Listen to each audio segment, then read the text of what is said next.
Next, we are going to look at simple reversal patterns, both bullish and bearish. The first pattern we are going to study is the hammer, which is a simple bullish reversal pattern.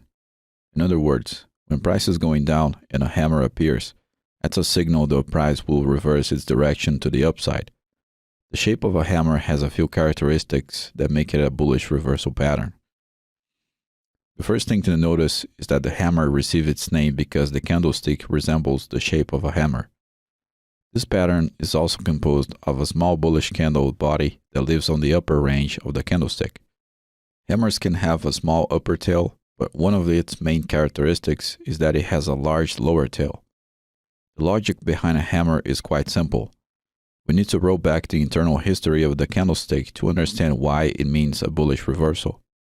Notice that the hammer opens on its upper range, creates a large lower tail, and then it closes on the extreme of the upper range with a small bullish body.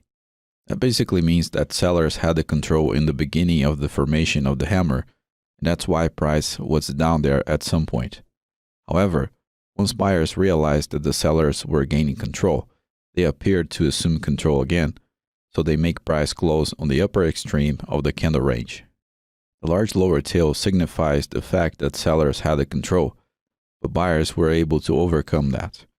If buyers are able to do that, it means there is more buying pressure than selling pressure on the candlestick. The way a hammer generally appears in a price chart is when the price is going down, then a hammer appears, and immediately after, price begins going up.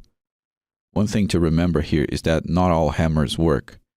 In other words, sometimes a hammer will appear and price will continue its main direction without reversing as the pattern suggests. There is an important lesson here that hammers, like any other candlestick pattern, are just one sign about what the market might do in the future. They are not definitive signals. Another point of confusion that is relevant not only to hammers, but to all candlestick patterns is the fact that the shape of the candlestick can vary a lot and still be classified in the same way.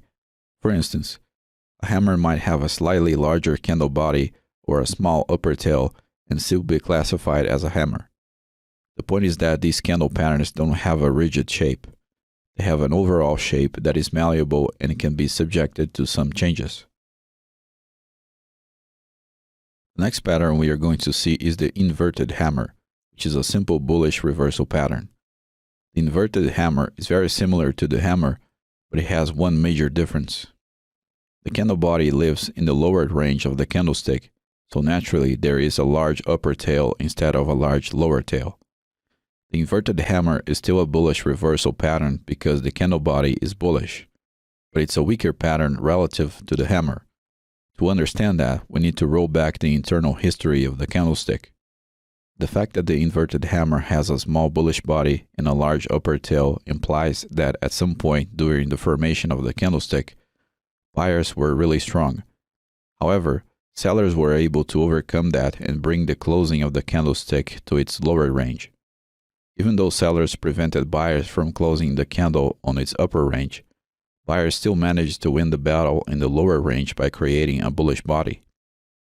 Given that context, we can see that even though buyers won the battle in the end, they are not as strong as they are in a normal hammer pattern.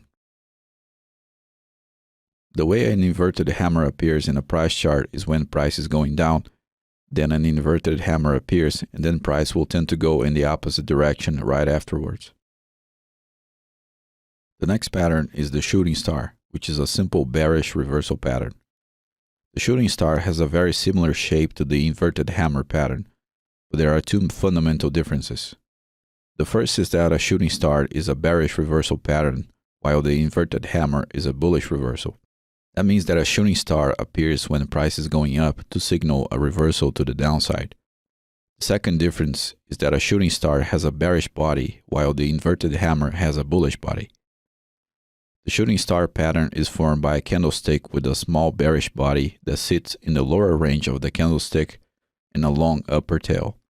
It received this name because it resembles the silhouette of a shooting star, so that's one way of memorizing the pattern. The logical interpretation of why this is a bearish reversal pattern is that, since it appears when price is going up, the long upper tail implies that buyers were once dominating the candlestick, but sellers were strong enough to bring price down and make the candlestick close with a small bearish body in the lower range. All of that implies more selling pressure than buying pressure. And when that happens while price is rising, we have a signal that the trend might reverse to the downside. The way a shooting star works is that price will be going up, and then after the shooting star appears, it will start to go down. Let's remember once again that this is just a signal. There's absolutely nothing that stops price from continuing going up after a shooting star pattern, just like with any other pattern. The next pattern we are going to study is the hanging man, which is a simple bearish reversal pattern. The hanging man has a very similar shape to the hammer, but the main two differences is that the hanging man appears when price is going up and it has a bearish body. The hanging man is also the shooting star pattern upside down, just like the inverted hammer is the hammer pattern upside down. The hanging man has a small bearish body that sits on the upper range of the candlestick and a long lower tail. The hanging man still implies more selling pressure because sellers are able to make the candlestick close with a small bearish body. However, notice that even though sellers win the final battle, they don't do that by a large margin, since the hanging man has a long lower tail that implies buying pressure too. The best way of looking at this is that the hanging man represents that sellers have slightly more power than buyers, unlike in a shooting star, for example, where the selling pressure is much larger than the buying pressure. The way a hanging man will appear on the chart is that price will be going up, and then a hanging man will appear to signal a reversal to the downside. The hanging man closes the list of simple reversal patterns. So let's review a few things about how the four of them correlate with each other. There are many details that connect these four patterns in different ways. The first thing we can notice right from the start is that their shapes are very similar. What varies regarding their shapes is the position of the candle body in relation to the candle range, which consequently affects the size of the upper and lower tails. The other detail that is less self-evident in here is that the context in which these patterns occur dramatically change their interpretations, even though they have similar shapes. For instance, the hammer is very similar to the hanging man. The only difference is that one has a bullish body and the other has a bearish body. However, the fact that the hammer appears in a down move means it will signal a possible reversal to the upside, while the hanging man appearing in an upper move means a possible reversal to the downside. Notice that the quality of the candle body dramatically changes the logical interpretation of the candlestick pattern. One good way of thinking about these patterns is that the candle body tells you who won the battle in that candlestick, and the tail tells you the places where that battle took place. And based on that, we can infer buying power or selling power. I have a ton of free content on my YouTube channel.